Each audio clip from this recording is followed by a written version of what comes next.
Buenas noches con todos. Vamos a presentar nuestro proyecto acerca de los métodos de estudio y de desempeño académico. El rendimiento académico, siguiente diapositiva. El rendimiento académico no depende únicamente de la capacidad intelectual, sino que también de factores como los métodos de estudio, la gestión del tiempo y los hábitos personales. En SPOL resulta clave conocer cómo influyen estos factores en los estudiantes. El objetivo principal de este estudio es comprender cómo las prácticas, las características personales y de estudio influyen en los resultados académicos y en la satisfacción de los estudiantes. En cuanto a los objetivos específicos, identificar los métodos de estudio más utilizados para los estudiantes universitarios, identificar patrones y tendencias en las variables académicas y personales y determinar la satisfacción de los estudiantes con su desempeño académico. En cuanto a los antecedentes, estudios previos muestran que los buenos resultados no dependen solo de la inteligencia, sino también de los hábitos y de las estrategias. Además de que muchos estudiantes no saben qué métodos son más efectivos para ellos, lo cual limita su desempeño. En este proyecto se busca llenar ese vacío y brindar así una información más útil para los estudiantes. En cuanto a la metodología, se aplicó una encuesta a estudiantes y de un total de 321 registros se analizaron lo que son 302 datos válidos. Se trabajó con 8 variables claves, tanto cuantitativas como cualitativas. Estas fueron edad, promedio académico, carrera, satisfacción, lugar de estudio, métodos de estudio, faltas de participación en actividades. También se aplicaron estadísticas descriptivas y las estadísticas inferenciales. Análisis exploratorio. Comenzamos por las variables cuantitativas. Tenemos la edad en años. En el gráfico vemos que la mayoría de los estudiantes tienen entre 19 y 22 años, lo cual corresponde al perfil esperado de universitarios. La distribución es ligeramente sesgada a la derecha porque existen algunos casos aislados de estudiantes mayores de 25 años. Sus medidas de tendencia central, la media de 21.15, mediana de 21 y la moda de 20. Esto demuestra que la edad típica está en torno a los 20 y 21 años. Y sus medidas de dispersión, el rango de 26 años, la desviación estándar de 2.80 y la varianza de 7.83. Esto significa que es un grupo bastante homogéneo en edad con pocos casos extremos. En cuanto al promedio académico, el gráfico muestra que la mayoría de los promedios se concentran entre 7 y 9 puntos, lo que indica un rendimiento aceptable o bueno. Sus medidas de tendencia central, la media de 7.59, mediana de 7.55 y la moda de 7, lo cual refleja que la calificación más común es 7. Y en cuanto a las medidas de dispersión, en el rango de 3.95, la varianza de 0.39 y la desviación estándar de 0.62. Esto significa que la mayoría de los estudiantes se agrupa en torno a calificaciones similares sin tanta diferencia. Y en cuanto a las faltas semanales, más del 50% de los estudiantes no registra faltas y la mayoría tiene tan solo de 0 a 1 falta por semana. Sin embargo, hay casos en los que se ha visto hasta 7 faltas. Sus medidas de tendencia central es la media de 0.33, mediana de 0 y moda de 0, lo cual significa que lo más común es no faltar. Y las medidas de dispersión tienen un rango de 7, la varianza de 0.47 y la desviación estándar de 0.69.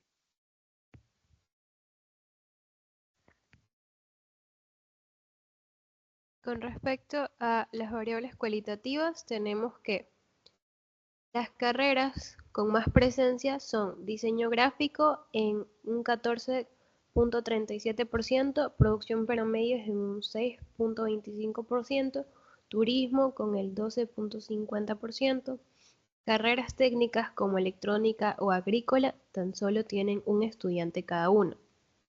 Esto refleja que la muestra está dominada por las áreas creativas y las áreas sociales. El nivel de satisfacción tenemos de una manera neutral a un 50%, satisfecho en un 28%, insatisfecho en un 18%, muy satisfecho en un 2%, muy insatisfecho en 1%.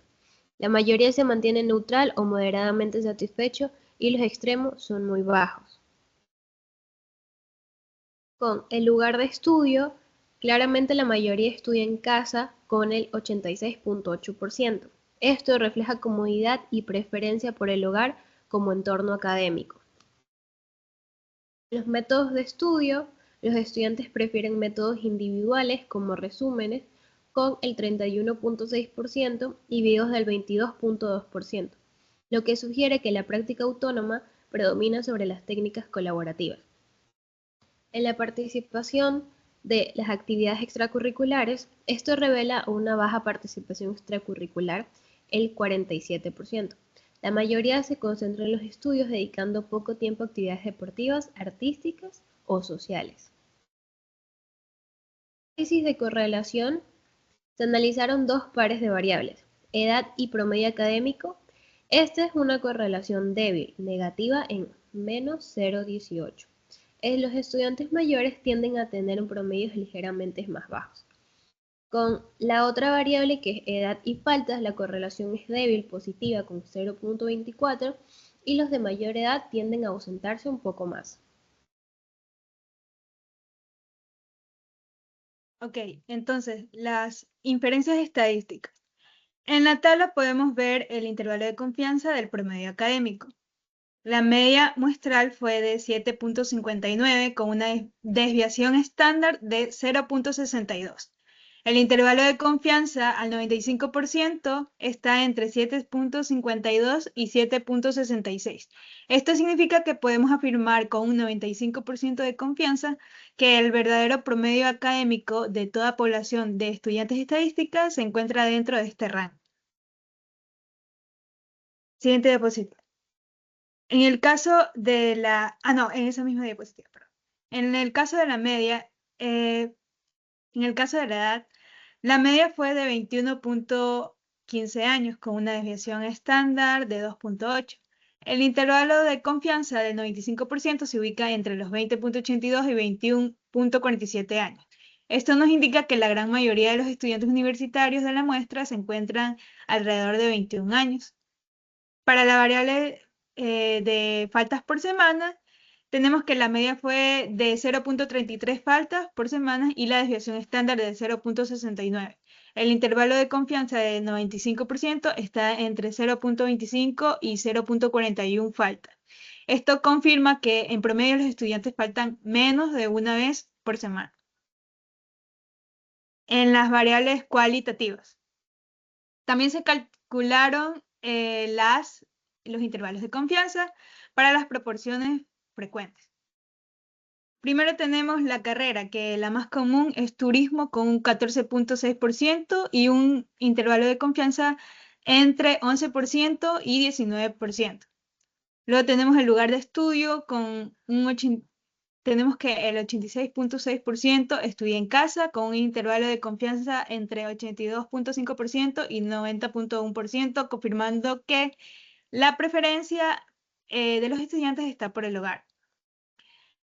Y tenemos los métodos de estudios, los cuales están los resúmenes escritos con un 30.8% y un intervalo de confianza entre el 25.9% y 36.2%.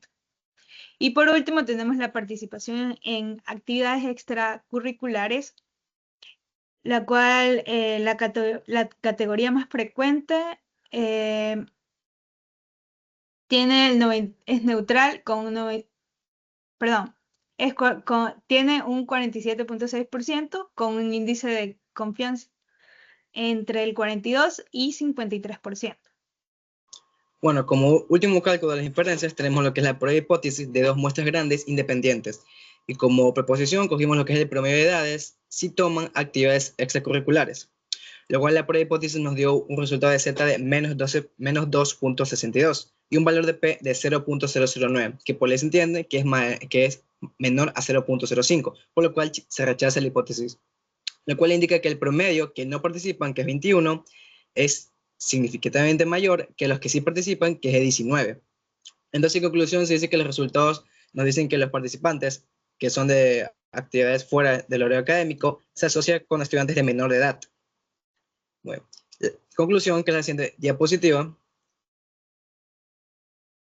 Bueno, este estudio se basó en encuestas que los estudiantes de estadística de SPOL dieron junto con su análisis de respuestas mediante estadísticas y datos cualitativos y cualitativos, donde se evaluaron aspectos tales como la edad, el desempeño académico, hábitos de estudio, las asistencias a clases, la satisfacción y la participación, como ya se anteriormente, en actividades fuera del horario académico, lo cual concluye que los estudiantes son jóvenes con un promedio aceptable, buena asistencia, que prefieren estudiar en casa usando resúmenes, videos, normalmente siempre a lo individual, ya que así su satisfacción con el desempeño es meramente neutral, junto con las actividades extracurriculares, que es baja, a decir verdad. Entonces los resultados nos ofrecen información para poder entender cuáles son los hábitos y poder mejorar esto a largo plazo para estrategias educativas.